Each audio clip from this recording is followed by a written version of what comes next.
行不行，我不能眼睁睁看着妈咪被渣爹骗走公司，甚至还身负巨额贷款，最后还被渣爹亲手杀死。怎么回事？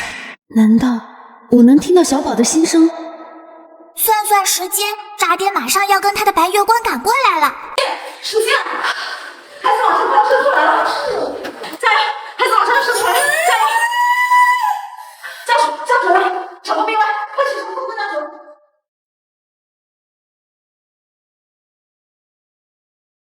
我不是在医院生孩子吗？怎么在这里？难道昏迷了在做梦？我的小宝呢？小宝，小宝呢？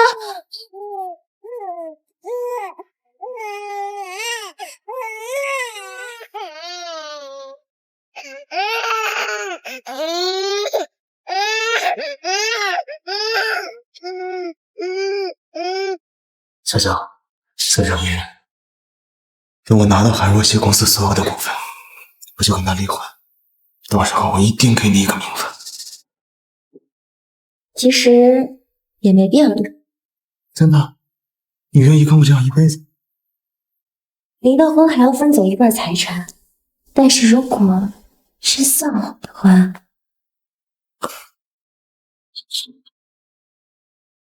小宝，老婆，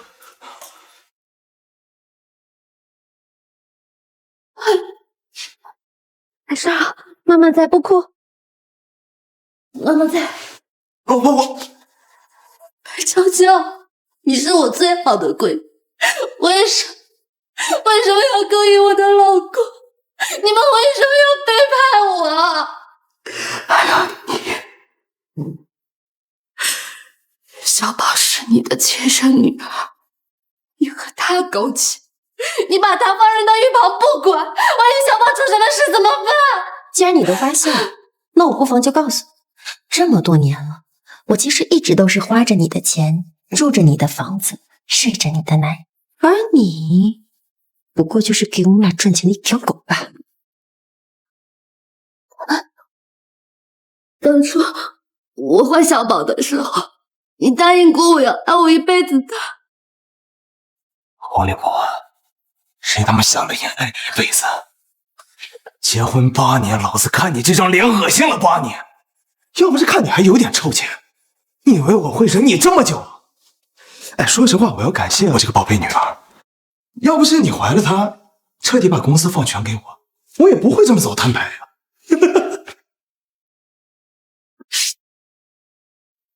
识相的话呢，就把股份协议书给签了，我还可能把这留给你，就当是这8年我对你的补偿。你休想！女儿是我的，公司也是我是不会让你们这对狗男女得到这一切的。还真是敬酒不吃吃罚酒。把钱我抢了，我倒是要看看1000还是1000。不要，佳佳是你的亲生女儿，不要！废话真他妈多！不要你！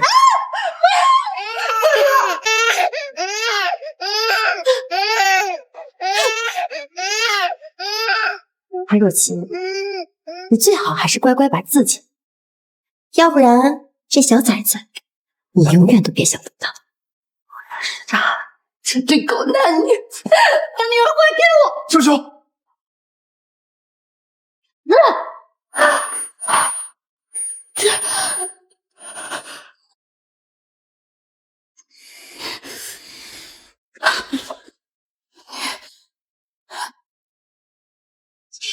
这都是你自找的。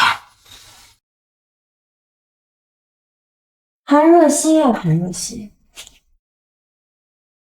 你以为就凭你也配生下3个孩子？别那么担心，很快我会让你的小宝下去陪你。小宝。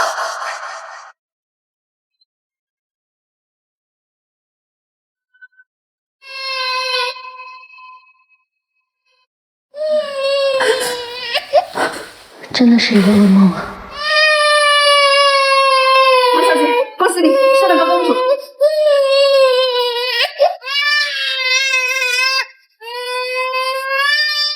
幸好这一切都只是梦，小宝乖，等爸爸出差忙完回来，就会来陪我们的。完了完了，我踏踏五好青年怎么穿越到我刚看过的一个狗血小说里了？漂亮妈咪还是个顶级恋爱呢，天崩开局呀！怎么突然小宝还开始幻听了呢？也不知道江卓忙得怎么样，吃饭了没有？出个鬼的差！你生娃丢了半条命，还念念着渣爹，却不知道渣爹正在你买的大别墅里跟你的好闺蜜造娃呢。怎么回事？难道我能听到小宝的心声？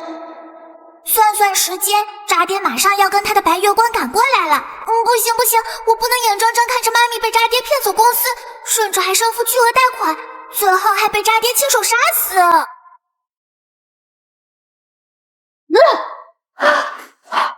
小宝，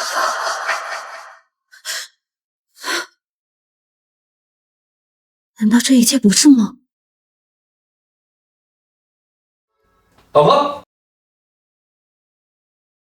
老婆，你辛苦了，临时有事出差，没有第一时间赶回来，对不起。若曦，江卓听到你生完了，第一时间就马不停蹄的赶回来了。你们夫妻俩感情可真好。哎呀，恶毒女粉来了，就是你蛊惑的渣爹害死了妈咪，大坏蛋！对了，渣爹马上要跟妈咪要公章，开始骗妈咪了。江卓对我是很好，娇娇，不过你为什么跟他一起来的？我跟娇娇在楼下碰见了。来，乖女儿，让爸爸抱抱。喂，老段别碰我！这大眼睛，长大了肯定跟妈妈一样漂亮。老婆，我们就叫她瑶瑶怎么样？对了，老婆，公司的公章在哪儿啊？有一个合同要盖公章，我还得回公司一趟。公章在的，我真的能听到小宝的心声。小宝说的都是真的。妈咪不要相信他，渣爹要公章就是想和白娇娇联手，用公司去抵押贷款，同时又准备把公司卖给豹哥，拿2分钱跑路，到时候所有的债务都落到你头上了。公章放在公章具体放在哪儿？我也忘了。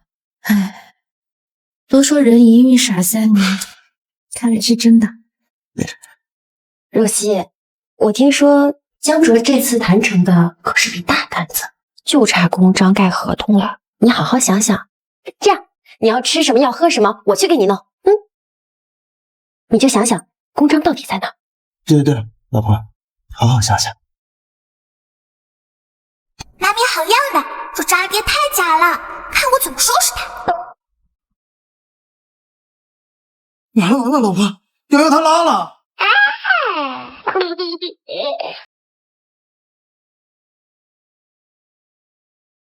老婆，你慢点。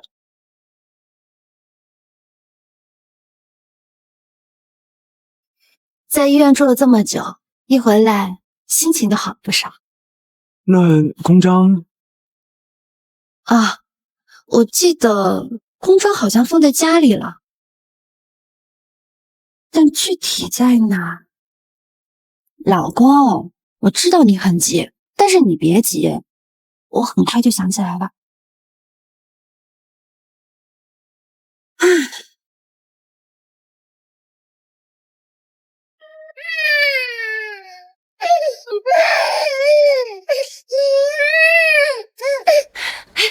这贱人倒是睡得轻松，孩子要我抱，他一路上要吃要喝，还让我伺候，真把自己当皇帝了。我的姑奶奶，你小点声。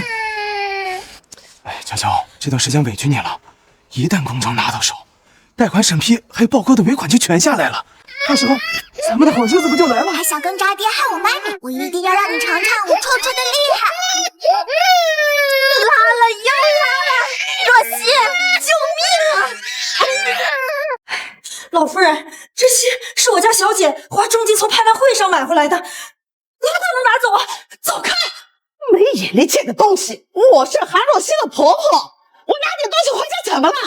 我儿子花钱让你来守这个房子，难道是让你来监视我的？真是的，是您拿的这些都太贵重了，不挑贵的拿，难不成还等银行找韩若曦以资抵债的时候拿走？我不怕告诉你，韩若曦已经不会回来了。你趁早卷铺盖滚蛋吧！这里是我家，我不回来，难道去睡大街啊？妈，哎呀，小姐，您可算回来了。这些日子，老夫人就差把家里给搬空了。韩若曦，儿子，韩若曦不是已经……妈，你这是干什么呀？妈，我已经怎么了？若曦，阿姨肯定是因为第一次见到孙女儿太激动了，对吧？对！哎呀，若曦呀，你为我们江家生了个乖宝贝孙女，我是真的太高兴了。我是正打算去医院看你们母女俩呢。来，让奶奶抱抱。让她抱抱。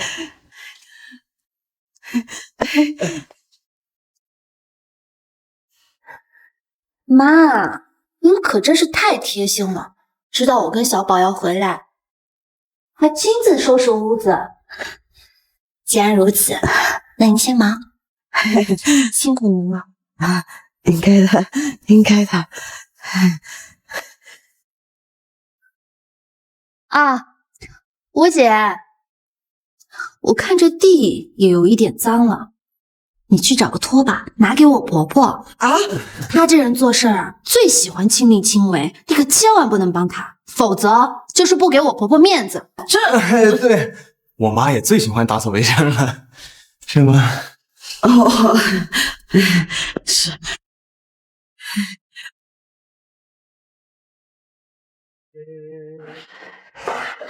哎呀，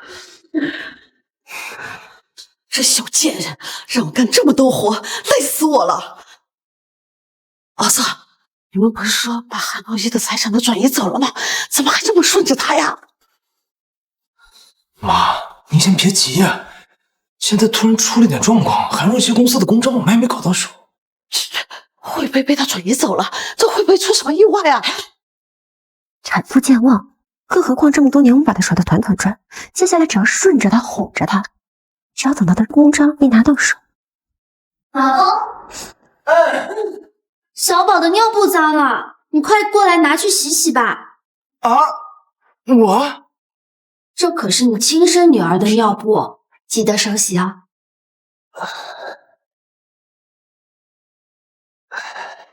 哎呀妈，您这地拖得可真干净，让我心情都愉悦不少。之前想不起来的事情，现在全都想起来了。公章我放在哪里来着？让我想想。老婆，你慢慢想。我先去给瑶瑶洗尿布。你一定要想起来，有个单子拖不住了。妈咪好棒啊，居然把账单续得服服帖帖的。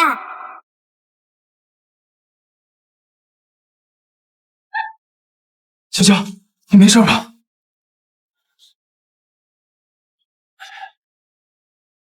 娇娇，这当丫鬟的日子我是一天都过不下去了。江主，东西还没找到吗？家里能找的地方我都找了，确实没有找到公章啊。你知不知道，豹哥那边打电话催了好多次了，银行贷款也在催，再忍不下去，全都穿帮了。儿子，要不咱们不要尾款行不行啊？妈，那可是5000万啊！儿子，你看，自从韩若曦回来后，我就干不完的家务活，你们吃饭，我在带娃，就只能吃些剩菜剩饭。你们睡觉了，我还要带娃，妈也大把年纪了，再也折腾不起了。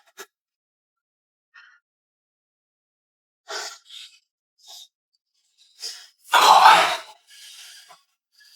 反正豹哥的定金也不怎么花了，这2天我就假装离世，把所有能推的责任全推到韩若曦头上。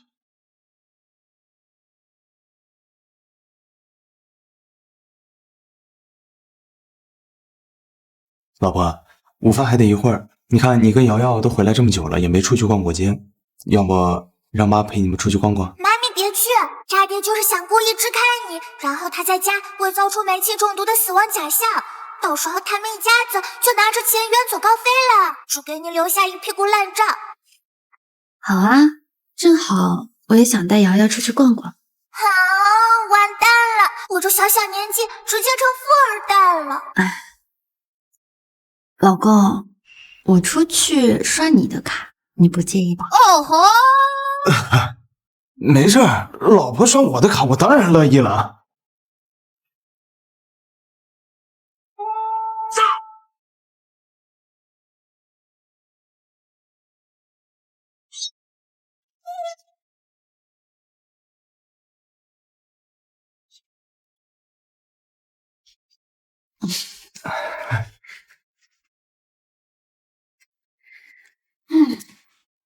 走路，小宝。渣爹脸都气绿了，妈咪无敌。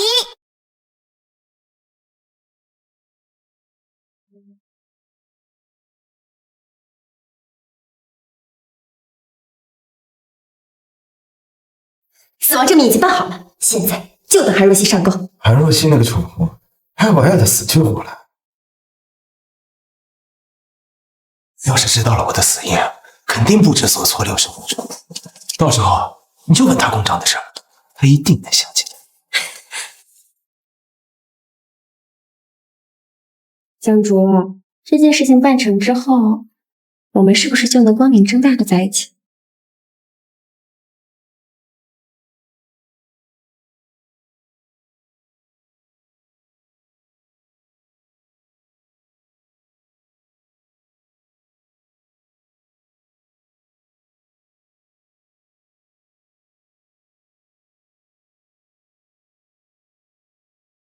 干什么呢？妈，你干什么呀？吓死我了！这都什么时候了，还在这？这水我放了药，待会韩若曦来了，想办法让她喝下去。那小贱人迷晕了，咱们就马上转移。还有，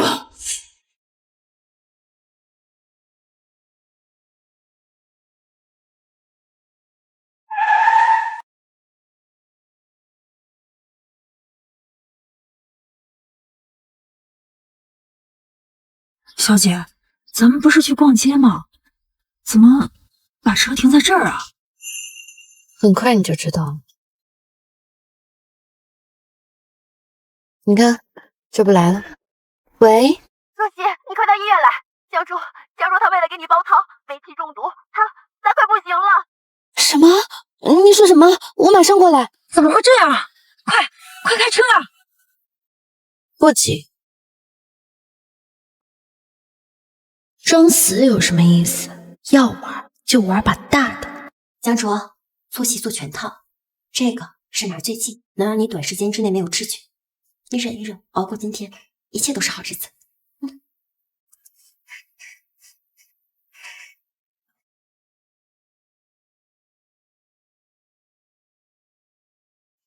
老公，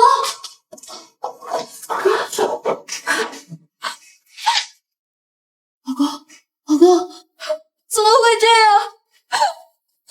若曦，世事无常，节哀吧。不可能！我今天早上走的时候人还好好的，怎么突然间人就没了？若曦，江卓昨晚听说你想喝老母鸡汤，所以连夜就去买了。今天一早就炖上，可能就是太困了，所以在厨房睡着了。谁能想到煤气泄漏就这大黑眼圈，渣爹昨晚不是去买鸡，是掏鸡去了吧？若曦，别太自责，江卓他不会怪你的。但是我看他生前一直心心念念着他的那个项目。若曦，你一定要完成他的心愿。我相信江主不会丢下我跟小宝的。装死是吧？我让你装。骗子！你给我起来！骗子！江主，你给我起来！打得好，妈咪好样的！你给我起来！家，若曦，不能再打了，你就让他安心的走吧。江卓是不会丢下我跟小宝不管的。江卓，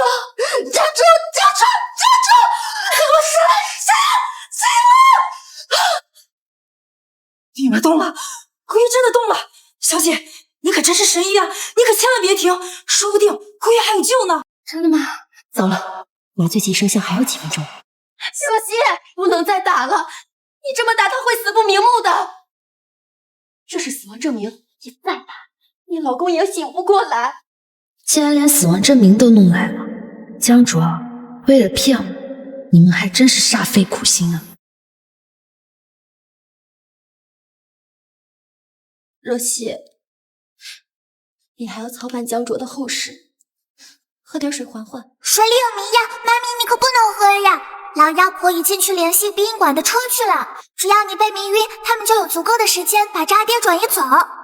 殡仪馆，江卓，既然你一心求死，就别怪我。若曦，江卓生前嘱咐过，你刚生完孩子，一定要多喝水。妈咪，完蛋了！快喝！只要喝了这瓶水，我跟我儿子的幸福日子那不就来了吗？啊，我想起来了，我老公生前经常跟我念叨，他穷尽一生，舍己为人，治病救人。他曾跟我提过，如果他不幸遇到意外，就让我把他的遗体捐了去做大体老师。什么？我记得大体老师解剖死亡时间越短，研究价值越高。为了完成我老公的遗愿，我现在就给王院长打电话。还要解剖？喂，王院长，你们医院不是缺大体老师吗？对，刚死，还热乎着呢，就在你们医院，你们赶紧过来吧。喂，不能跑，不！海若曦，我怎么从来没听说过江卓要去做什么大体老师呢？啊，海若曦，这是故意杀人，你知不知道？故意杀人？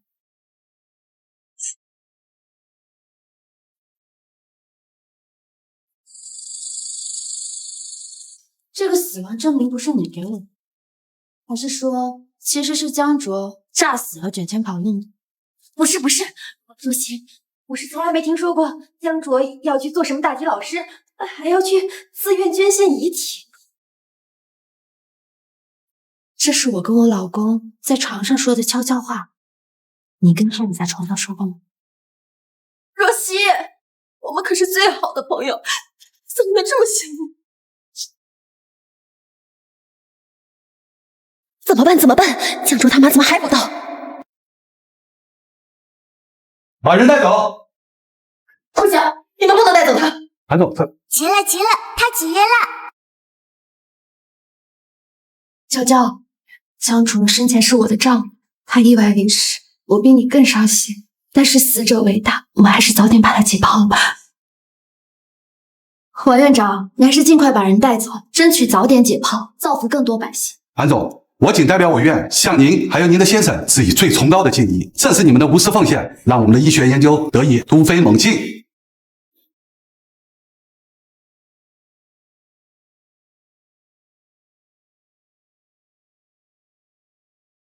喂，阿姨，你在哪儿？海若曦她疯了，她要把江卓解剖。好，我来接你。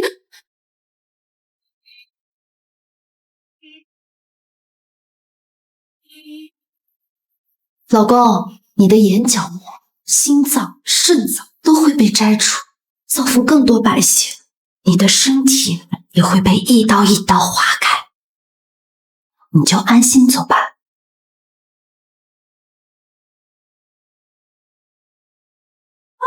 不能解剖，不能去！不可以！给我走开啊！你们干什么？不能去！妈，放开！你们故意杀人是犯法的！这位女士啊，我们都是根据江生健的遗嘱来解剖的。妈，这是江卓生前的遗愿，现在王院长解剖是合情合法的，您别再闹了。你不能去！海若曦，你跟我儿子结婚这么多年，我儿子事事都顺着你的意，可你倒好，他人没了，你都要对他掏心掏肺，你真是个人吗？妈咪给你们置办豪车别墅，甚至每个月都给渣爹10万生活费，渣爹能不好好伺候妈咪吗？韩总，你看。你睁开眼睛看看，你这重金娶回来的媳妇是怎么对我这个苦老婆子的呀？你走了，生妈一个孤苦伶仃，连你的遗体都保不住啊！我的儿子，好可怜的儿子。韩若曦，枉我把你当成我最好的闺蜜，我真没想到你是这样的人。你不就是不想给卓哥花钱吗？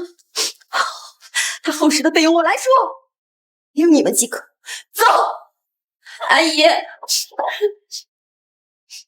阿姨这么大年纪了，要是有个三长两短，你们一个都走不掉。走啊，都走啊，你们滚啊，滚啊，走啊，滚，快滚啊！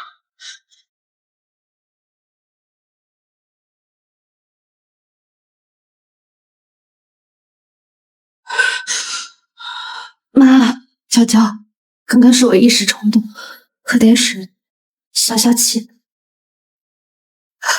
小燕儿，我还治不了你了。我已经联系好殡仪馆火化了，我儿子的事以后你就不用再管了。妈，这么着急火化，是不是若曦？刚才我也不对，这样，咱俩碰个杯，你就别怪我了。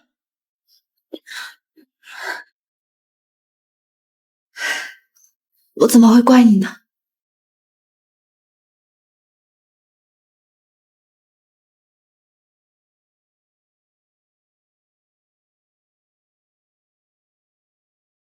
我应该谢谢你啊！啊？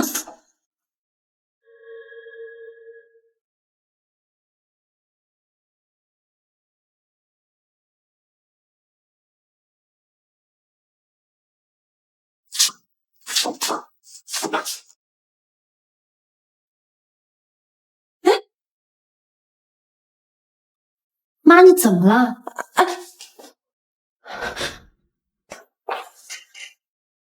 这水，吴姐，快去叫医生啊！哎，江卓，要是你妈没有拦着王院长对你的检查，你或许还有一条活路。但现在你们亲属把这条路给断了。你好，请问马春梅女士在吗？啊，我婆婆悲伤过度晕倒了，请问你有什么事吗？哦，是这样的，女士，您母亲在我们这里预约了灵车，我们打电话没人接，所以就按照运牛的地址找了过来。我们是来拉尸体的，您看。哦，的确是我们预约的。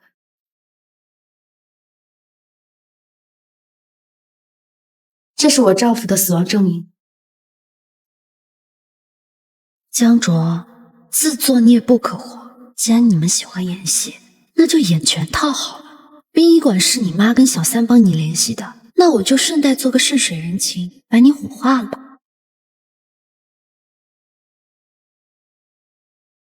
哎，师傅啊，请你尽快安排火化吧。我实在不忍心看到我妈妈再这个样子，她已经承受不住任何悲伤了。您放心，女士，像您这样有孝心的儿媳妇很少，我们一定优先安排。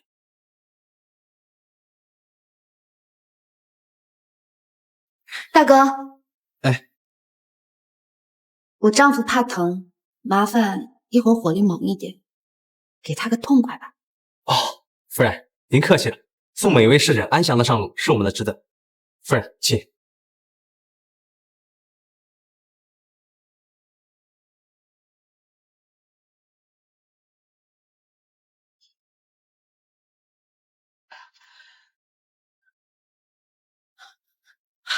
阿姨，阿姨，快醒醒醒醒！阿姨，醒醒！我这是怎么了？我儿子呢？我儿子呢？还有那个贱女人，他们去哪了？真是没用！我不是说过，把那个装迷药的水放在左边？为什么韩若曦没事，我们全晕倒了？可是我明明把那个有迷药的水给他喝了的。现在说这些有什么用？还不快打电话给韩若曦！王子现在全身麻醉，就是真出了什么好歹，我们的计划全泡汤了！但是阿姨，不会是韩若曦发现什么了吧？不可能，绝对不可能！我们把公司抵押这么久，他都没察觉，他绝对想不到我儿子是诈死。老夫人，悄悄，你们可算醒了。吴姐，江主呢？韩若曦把他带到哪里去了？是不是全来？快说呀！老夫人，不是您联系的殡仪馆的人吗？你们之前昏迷，怎么叫都不醒，但殡仪馆的人又到了，所以小姐就先带着姑爷到殡仪馆去了。现在应该在安排火化吧？什么？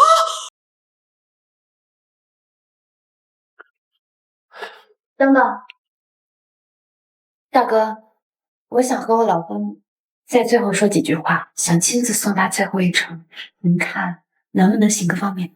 好的，女士，您瞻仰完仪容后，拉动这个操纵杆，就能把遗体送进焚化炉，然后再按这个红色的按钮，就是点火。谢谢大哥。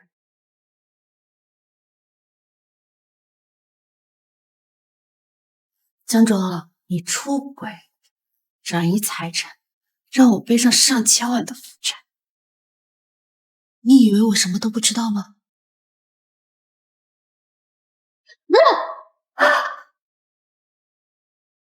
其实你算计我没有关系，可你为什么连我们刚刚出生的孩子也不放过？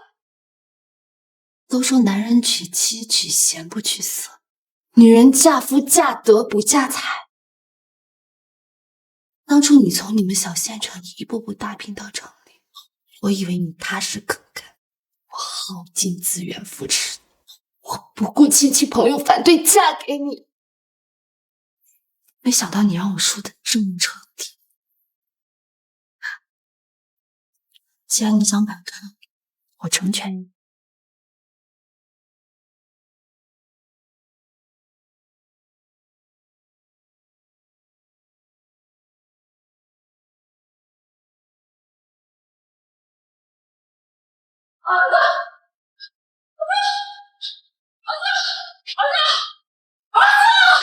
你个贱人，有种你给我滚回来！小姐，你没事吧？儿子，你快醒醒啊！儿子，别骚把戏！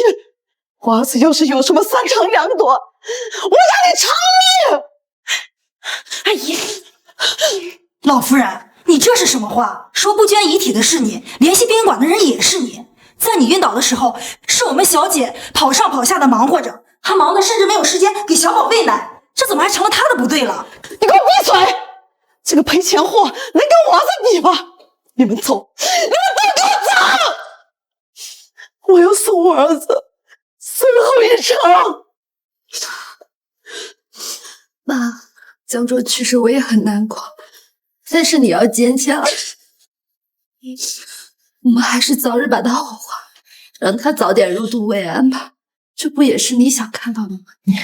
若曦，你先走吧，就让阿姨多陪陪江卓啊。他是我的老公，是我女儿的爸爸，我为什么不走？韩若曦，你是想活生生逼死我，你才满意吧？若曦，咱们先走啊。要是江卓在天有灵，不会想看到你跟阿姨起争执的，对不对？哎，咱们先走。娇娇，儿子，其实我什么都知道，也什么都明白。什么？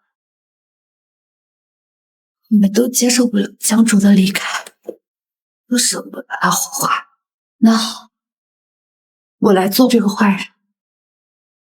我的男人，我绝不允许他多待一年，在这冰冷的焚化炉里受苦。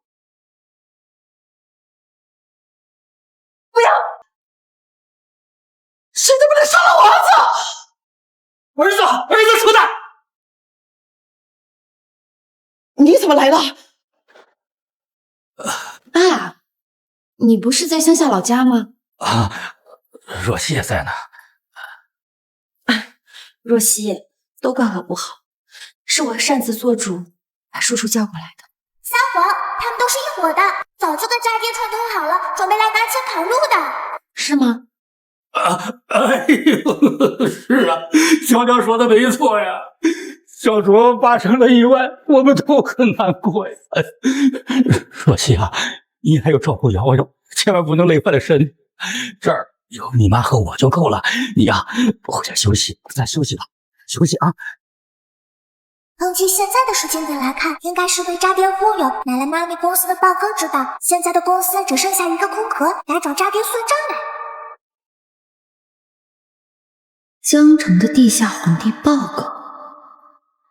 江城卷了这种大人物的钱诈死跑路，按照豹哥那从不吃亏的性格，到时候所有的欠账肯定都得归纳到我这个做妻子的身上。江卓，你还真是一点活路都不给我留啊！现在还没把他给我支走呢，我们怎么转移小卓呀？你以为我想他就像狗皮膏药一样，没有什么？我可不管啊！我可已经知道他们在骗他。今天下午不给他钱，那就要我一只我怎么了？啊！在里面呢！救我！救我！快！我呀！救命我！救命！我大党地址大厅电话，我这是家的混蛋，已经是最大火了。儿子，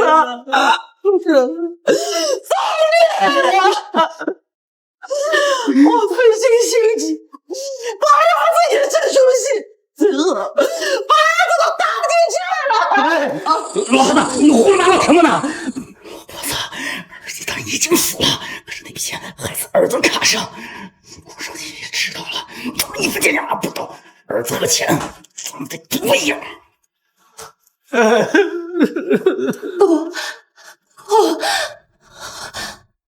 我家水爷的把所有钱都转到了江卓的账户上，意思我什么都没了，我什么都没有了，到最后还是要飞到韩若曦这个贱人手上。都怪你，都怪你！不是你，江卓不会死；要不是你，我不会一无所有。白娇娇，你别再无理取闹了。江卓的死亡证明是你给我的，你忘了吗？还有，你为什么这么在意江卓？为什么你们都不让我火化江卓？你有什么事情办呢？江卓这个狗杂碎人呢？给老子滚出来！妈，我债都跑到殡仪馆来了。江卓，给老子滚出来！你们是什么人？没你在这儿，我一边去。他妈的，江卓这个狗东西，拿个空壳公司骗了老子300万，赶紧让他给我滚出来，否则老子今天就宰了他的老婆和孩子。骗钱？我怎么不知道？这到底怎么回事？妈咪演技棒棒的，这要是进去演艺圈，高低能拿个影号。别看我什么都不知道啊！跟我也没关系啊！跟我装是吧？江卓，老子不信你能在火葬场躲一辈子！给我走！别找了，他已经死了，可能就在那个炉里面。死了？我呸！你真当豹哥我好骗了是吧？老子1年收的账比你他妈吃的盐都多。今天他就是真死了，我也得让他活过来。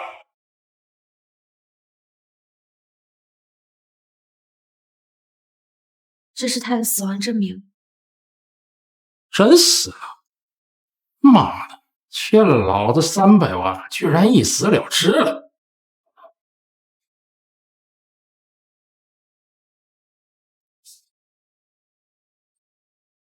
想起来了，你他妈就是江卓的聘礼。那天你和江卓一起去他公司签的合同，今天江卓死了，这笔钱你来还。不是我，报告，不是我。你也不打听打听老子在江湖上的名声，居然敢骗老子的钱！今天老子要让你加倍奉还。报告，跟我没关系。她是江卓的老婆，她有钱，那是江卓的孩子，他们都有钱，你找他们还。说些心肠的小三，明明是他给佳佳出的主意，现在竟然吃干抹净，翻脸不认人了。娇娇，你这是什么意思？若曦，这是你们夫妻之间的事情，江哲的债理应就是你来还，而且他还打着生意的名头向我借了100万，那这钱你也得给我。若曦啊，你也知道，我们都是从农村来的，家里也没什么积蓄。我看啊，你和豹哥这个债务，我也帮不上什么忙。你呀，自己想办法啊！是啊，若曦，现在江卓走了，你是我们唯一的儿媳妇，我们老两口还指望你掏钱为我们养老呢，我们可没钱替你还债啊！你们什么意思？老夫人，自从江卓嫁给我们家小姐，一直以来没有亏待过你们吧？每个月我家小姐给你们拿钱的时候，你们一口一个乖闺女的叫着，现在遇到事情了就开始避嫌了。还有你，我家小姐把你当亲人一样对待，吃穿用度，你哪一次不是刷的她的卡？现在竟然联起手来陷害我家小姐！够了，把合同给我。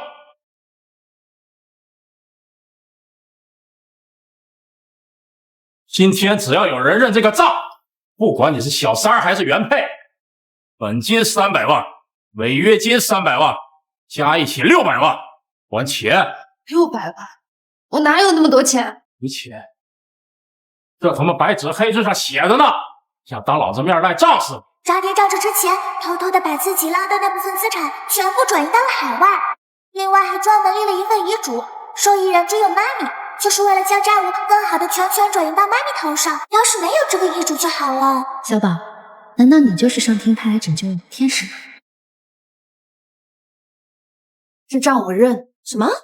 不是，你公司都变卖了，你哪来这么多钱？我丈夫去世之前立了遗嘱，把所有的遗产都留给了我。遗嘱？从没听说江总有这么多钱。遗嘱？豹哥，欠你的钱我完全能还清。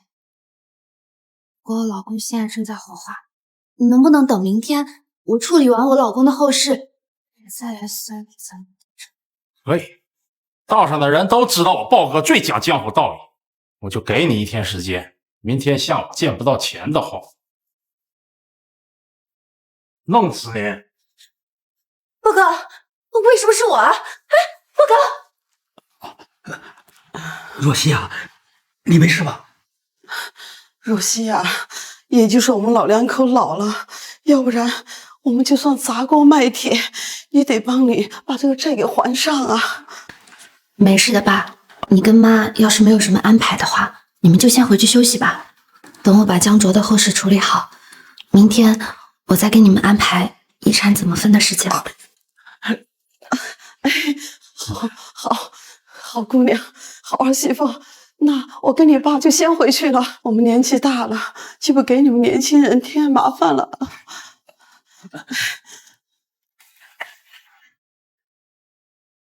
小姐，他们一家人都这么对待你了，你还想着给他们分派遗产？放心吧，吴姐，好戏才刚刚开始。江卓欠的债可不止这一家。哎，韩总，林来了。怎么样？我交代你的事情办好了吗？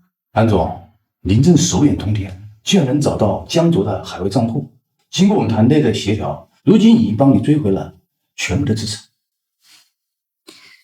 哪里是我手眼通天啊！这一切多亏了我有个好女儿。对了，韩总，这是遗产分配协议。江卓很精明，在做遗嘱的时候故意提了属于他自己那一份资产全部赠与你。原来他的账户上有上千万的债务，一旦接受遗产，就等于继承了所有的负债。他为了将债务转移给我，还真是煞费苦心。不过到头来却是人财两空。这些债务，我一定会原封不动的还给他。耀祖，耀祖，起来！我跟你讲，我们马上要发财了。妈妈，你怎么回来了？你不是去找那个江叔叔了吗？宝贝，你听妈妈讲，明天妈妈带你去参加江叔叔的葬礼，到了之后你就必须喊他爸爸，听明白了吗？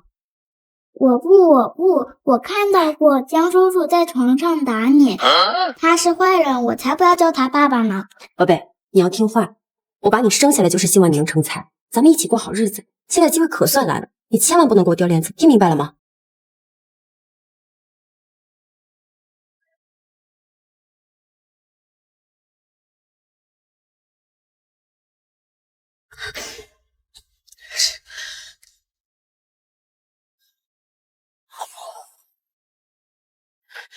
已经收多少了？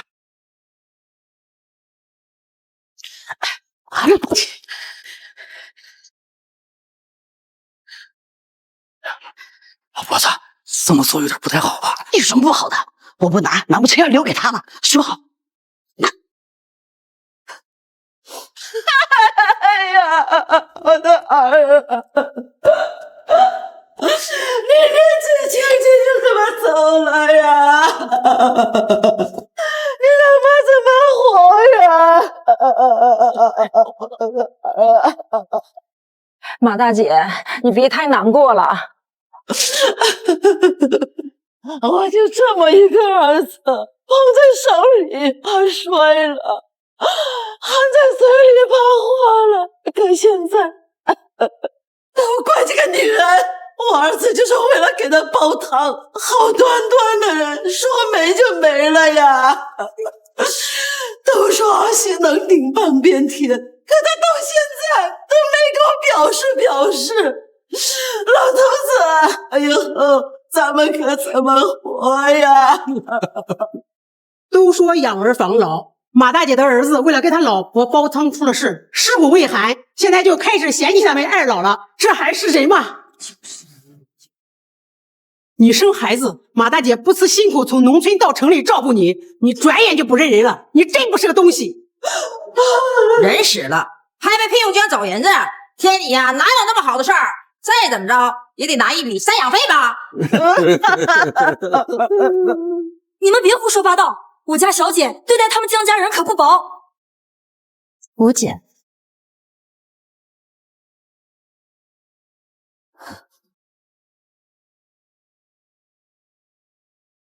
妈，是我不想赡养您个爸，又不是不知道江哲在外面鬼混，欠了一屁股债，昨天要债的都追到火葬场来了，那可是600万，我真的没有多余的钱给你了。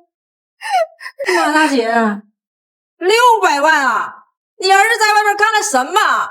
怎么欠了这么多的钱啊？你别听他胡说！韩如熙，你不如回家再说。那么多人，那么亲戚朋友都在呢。妈，黄婶又不是外人。再说了，你不是还有这么多好姐妹在吗？到时候要债的找上门来，咱们找黄婶再借点儿，咱们再凑一凑，把江卓的债给还了。从今以后啊，我就能好好挣钱，给您还有爸养老送终啊。他姑，马大姐，我可是没钱哈，你自己想办法吧。哎，马大姐，我可听说了啊，要债的人找上门来，剁手剁脚的，实在是还不上啊，拉去卖器官的。你呀，还是自己想想办法吧。你们拿你好样的，一句欠债打散姐妹情，看他们还怎么联合起来欺负妈咪。不就是几百万而已，可把你们急的。妈，您的意思是有更好的办法？我能有什么办法？昨天是你亲口答应豹哥的，这钱你自己还。再说了，你开那么大个公司，那么大个老板，难道几百万都拿不出来吗？老夫人，您是不是悲伤过度糊涂了？我家小姐的公司不是被你儿子给卖了吗？我不管，是韩若曦亲口答应的，他自己还的。还有，我儿子的遗产不都留给你了吗？我告诉你，我就这么一个儿子，那个遗产你必须分我一半。说了那么多，终于上头，接下来就开始猎杀时刻。妈，江哲也是您一把屎一把尿拉扯大的，这遗产我分，只是这份额，我要7成。虽然说你跟江卓是夫妻，但是我也只有这么一个儿子，还被你克死了，所以我有7成是理所应当的。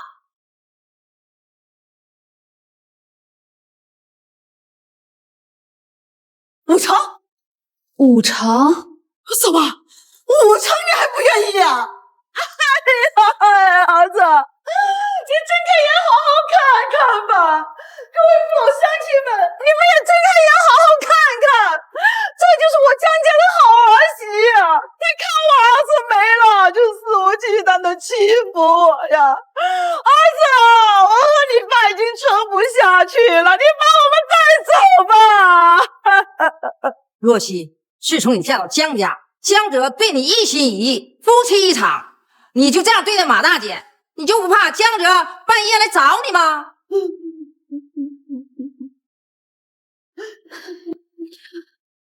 好，妈，就依你说的办，5成就5成，我分。真的，这可是你说的。马春梅，这5成遗产可是你闹着喊着要过去的，等催债的上门的时候，你可别后悔。我可没逼你哈，你可不许反悔。若曦啊，其实这个遗产呢，我们老两口子也不想跟你分，可是你非得孝敬我们老两口子。你说我要是再推脱，那不显得浪费掉你这一片苦心了吗？事已至此，那咱们就赶紧找个律师把这个协议签了吧。那好，我这就去叫张律师来。不行，我不同意。去，教所。爸爸，娇娇，这小孩谁家的？若曦，事到如今，我不想瞒你，我一直念念不忘的初恋就是江卓，耀祖就是我跟他的儿子。什么？不可能！不可能！娇娇，我和你是最好的闺蜜，你怎么能说这种胡话呢？舅舅，你说的都是真的，耀祖真的是我大孙子。是，若曦，我真的不是有意要破坏你的家庭，但是我就这么一个孩子，我也想让他认祖归宗。我不信，阿姨，你是知道我跟江卓的关系的，不是吗？好，我跟若曦说说，毕竟你们江家也就我们家耀祖一个孙子了，不是吗？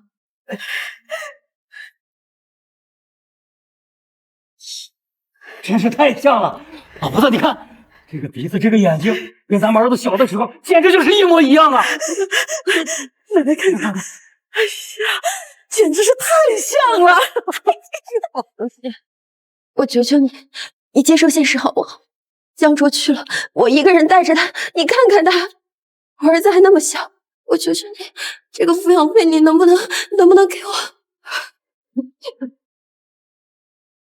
闭嘴！你是坏人，你是坏人！何若曦，你干什么？你想坑我孙子了？你没有办法给我们老江家传宗接代，那娇娇她可以啊，更何况她一个人把这孩子拉扯这么大，你有什么资格打我们家娇娇？这个野种是你的宝贝孙子，那我的小宝是什么？我从来没有见过你们关心过他。一个丫头片子而已，好好疼她有什么用？以后总是要嫁人的，就是个脾气。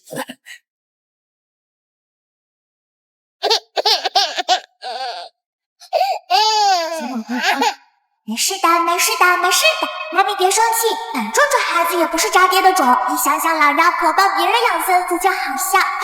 那孩子不是江州的。小宝，你快说，还有什么瓜？妈咪要吃。你还愣着干什么？还不快滚过来把遗嘱拿出来重新分了！你要是亏待我大孙子，我老婆子跟你没完！略，还一婆一个孙子呢。这孩子是白娇娇在酒吧里面向导，无意间怀上的野种，这么多年都没找到接盘侠，没想到渣爹死后反倒接盘了。宝贝，谢谢你。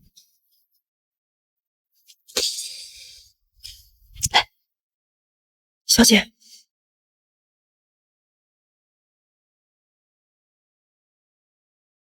你花我的钱，睡我的男人，到现在还想要我为你掏钱，白娇娇，你是脑袋长屁股上了吗？若曦，我不是这个意思。你知道我能力有限，我一个人抚养不了他长大。如果现在你都不帮我，那江家的独苗真的不能再姓江了。哎，韩若曦，你想霸占我儿子的遗产？耀祖是我孙子，这遗产应该留给他。说的没错，让你掏钱你就掏钱，哪那么多废话？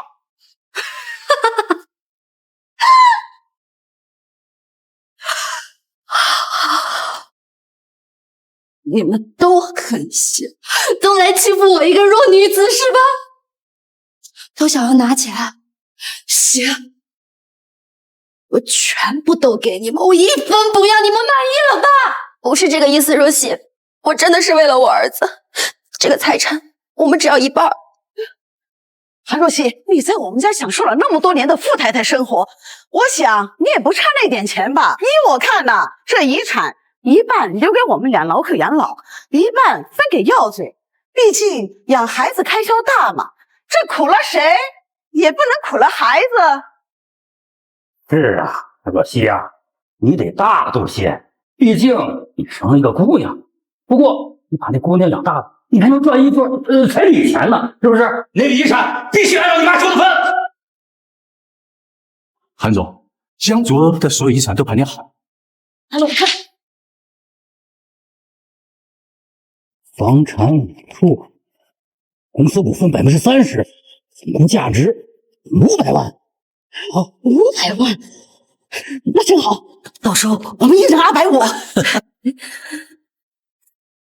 妈，这是固有资产，不是现金。你们现在怎么分啊？怎么分要你管？这是我跟娇娇的事，跟你有什么关系？对呀，若曦，你看耀祖他还这么小，还在长身体，正是花钱的时候。这遗产你就让我跟阿姨自己分吧。这可是你们自己说的。是我说的，以后这遗产跟你没什么关系。你赶紧去处理我儿子的后事吧，还有那么多亲戚朋友等着呢。各位亲朋好友，大家都看到了，是他们争着抢着要拿我老公的遗产。从今以后，我和他们桥归情，路归路，从此再无任何瓜葛。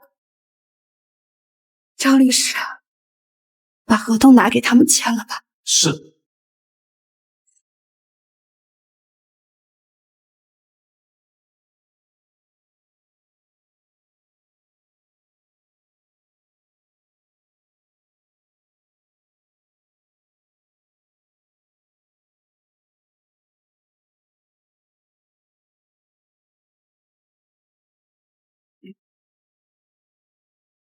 谢谢，阿姨，拿到资产之后马上转线，免得夜长梦多。那怕什么？所有的欠债是他韩若曦的，他跟我儿子是两口子，况且是他昨天在豹哥面前亲口承认的，跟我们有什么关系？对呀，一个妇道人家，有手有脚的，拿那么多钱做什么用？就应该孝敬长辈。就是，她一个女人还那么年轻，又不耽搁她二婚，这遗产她就应该让出来。老子要的钱准备好了吗？哎呀，跟我们没关系，别找我们，千万别找我们。尔若曦，老子的钱呢？什么钱？老子他妈昨天答应你，给你1天的时间，让你给你老公下葬，你就还我钱。你他妈今天当我的面耍我是不是？若曦，你们夫妻之间和豹哥的事情跟我可没关系，我先带我儿子先走了。啊，对，豹哥，我们跟韩若曦啊已经划清了界限，你有事你就找他就行。我们先走了。好就好吧。告诉你们，今天老子拿不到钱，你们谁都他妈别走。韩若曦，你还愣着干什么？是你亲口答应豹哥的，赶快还钱呐！若曦，我儿子还在这儿，动谁都行，别动我和我儿子。豹哥，其实我真的很想把你的钱给花了，只是我老公的遗产，在我婆婆还有她的私生子那。喏，你看，遗产分割书还在他们手上呢。你们两个老不死的，再加上你带个小屁孩欺负人家孤儿寡母，你们他妈的一点江湖道义都不讲。既然你们不懂规矩，老子就让你们尝尝撒包一样的铁拳。别胡江主，是江主欠的债，跟我有什么关系？你要是让人还钱，找他还是我老婆？张卓是以个人名义来借款的，当然是谁继承了他的遗产，谁来还啊？没错，谁继承了江卓的遗产，我就找谁要钱。拿钱。那你找他，这是江卓亲妈，他还拿了一半不死财产，让他还。这就阿姨，你忍心让你亲孙子流落在外，让我们俩露宿街头啊？不行，凭什么让我还？老子欠的钱凭什么让我还？我又没还过一分钱！哎呀，我的日子可怎么过？我好不容易把我儿子拉扯的，我还没享两天福呢，又被要债的人逼上门，我这造了什么孽？哎，干嘛？你们干什么？放开我！你们打断我，你们都赔不起！妈妈，我害怕。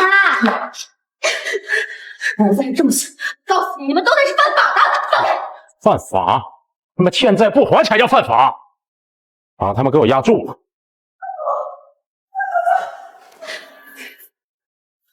今天你们要是不还钱，老子让你们拿命抵！报哥，我还钱，我还钱！我操，愣着干什么？赶紧把遗嘱拿走，给报哥，给报哥，报哥。还有你的那份，千万不要一起，早这样不就完了？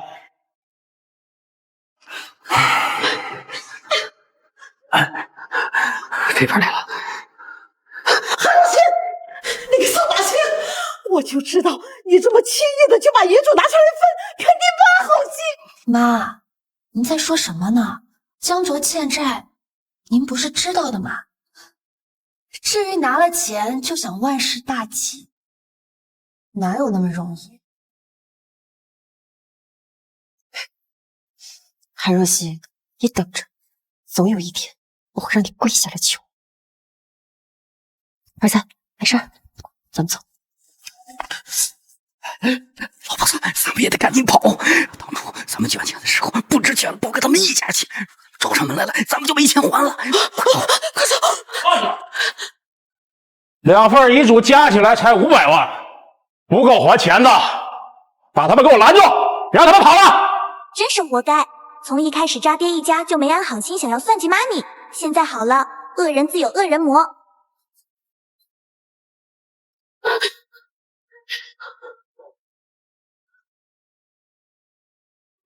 马春梅女士，我们是江城银行的。据我行调查，您儿子江卓涉嫌违规贷款，应用欺诈手段骗取我行1000万元整。江城银行的人终于来了，好戏才刚刚开始。我没钱，没钱？你儿子生前借了那么多的钱，钱呢？你所有的房产加股票加起来才500万，连我的账都不够，赶紧还钱！还有我们公司欠我们半年工资没发了，现在江卓想要一死了之，不可能，赶紧还钱！还钱！还钱！还钱！还钱！还钱！还钱！还钱！小姐，她毕竟是您婆婆，您看咱们要不……他们这是自作自受。我要是没有提前识破他们的阴谋，今天落到这种下场，那就是我。我不行！他有钱！是他朋友江总卷钱跑路的，他知道钱在哪，你们找他要！我根本就不知道他把钱藏在哪儿，他的钱每次第一次进账都会运到他的海外账户，我根本就不知道他放在哪儿，我跟他就只是普通朋友。你放屁！刚才你亲口承认的，这小屁孩是江卓的孩子，现在江卓死了，他的钱不给你给谁？不是，那是我骗你们的。儿子的确是我儿子，但跟江卓没关系。这是我7年前跟我的初恋生的，只是他出国了，我想着给孩子博一个好的未来，这才赖上了江卓，只是想拿点财产罢了。白娇娇，你个贱人，你是这么不值钱的！老太婆，我不检点，我自己养我儿子有什么不检点的？倒是你啊，在他的房子里住着，你偷了他多少首饰去变卖？一个月给你10万块钱生活费，你还在背后说人家坏话啊？你在背后撺掇人家离婚，不都是你做的？我们能到今天这个地步，都是拜你所赐。你个贱人，我杀了你！我们看住手！老子来可不是看你们演戏的。韩若曦，你们一家子加起来都凑不足1个子儿，老子算过了，把你们所有人都卖了，能弥补老子的亏损。你是拿钱买命，还是跟他们一样？给我上！我放开我！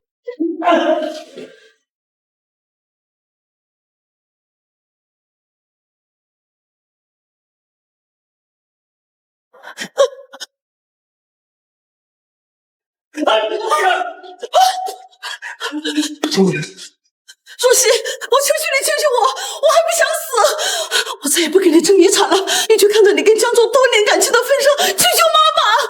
若曦，你看在我们曾经是好姐妹好闺蜜的份上，你救救我，我还有孩子，我不能出事儿。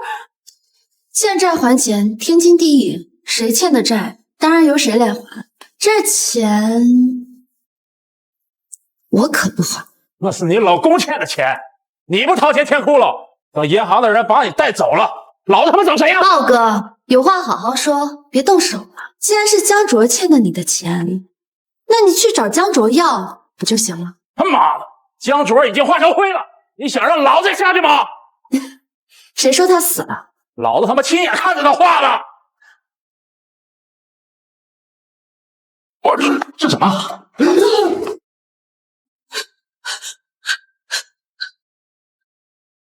你将没死！儿子，你没死！儿子，你是人是鬼？怎么可能？我亲眼看见你被火化了。怎么？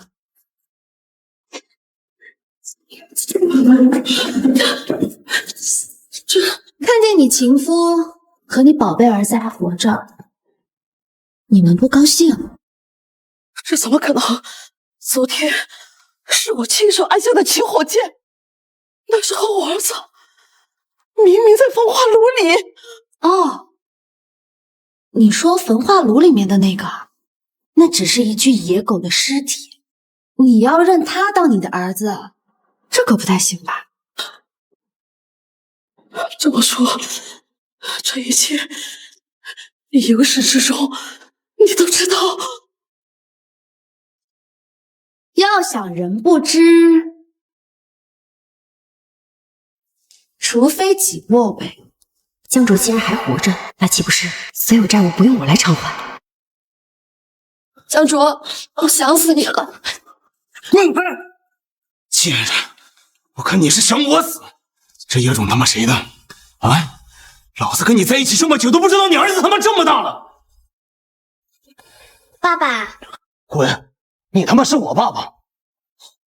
我当时真是猪油蒙了心了，放这么好一个老婆不要，非要他妈跟你瞎搞！妈的，差点让你躲了！别打我！欠了我们这么多的钱，居然想到了假死脱身！他妈的，真是算盘打真响啊！啊！宝哥，先躲宝哥！我息你妈的怒！少他妈跟老子靠近我！还钱！还钱！还钱！还有你在我行的借贷，今天之内必须还清！儿子，你快把海外的钱全部拿出来还了吧，要不然咱们走不了！你他娘的真是个天才呀，居然想到了把财产转移到海外。我看你啊，真是老谋深算呐！没有，宝哥，您误会了，我还钱，我现在就还钱。还不把手机给我！你真想看我被豹哥抓走砍腰子？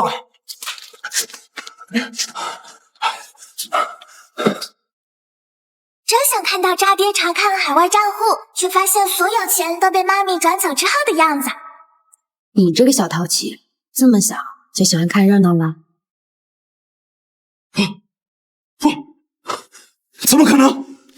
怎么了？是你转走了我的钱！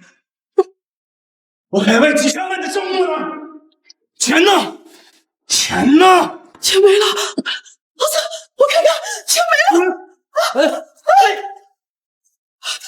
赚了我的钱，还要别人的孩子，我他妈杀了你！妈的，居然敢耍我！今天不还钱，老子就他妈割你腰子！去你妈！给我打！别打了，别打了！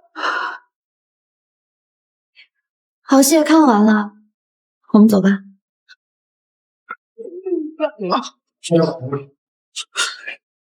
死老婆子想跑，给我抓住他！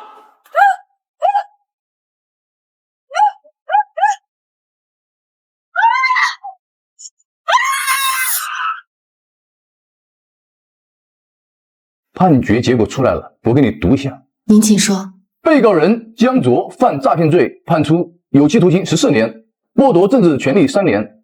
被告人白娇娇犯诈骗罪，判处有期徒刑12年，剥夺政治权利2年。被告人姜文才犯诈骗罪，判处有期徒刑10年，剥夺政治权利1年。被告人郝文豹催收非法债务罪、过失致人死亡罪，判处有期徒刑7年，剥夺政治权利2年。你对这个结果还满意呢？满意。韩总，江城银行给咱们的5000万贷款批下来了，如今咱们的新公司也已经重新开业，你看现在要不要过去参加剪彩？谢谢你，我的宝贝。走，妈妈带你参加剪彩去。从今天开始啊，妈妈加油好好赚钱，给我们小公主买好多好多玩具，咱们呀每天都开开心心的。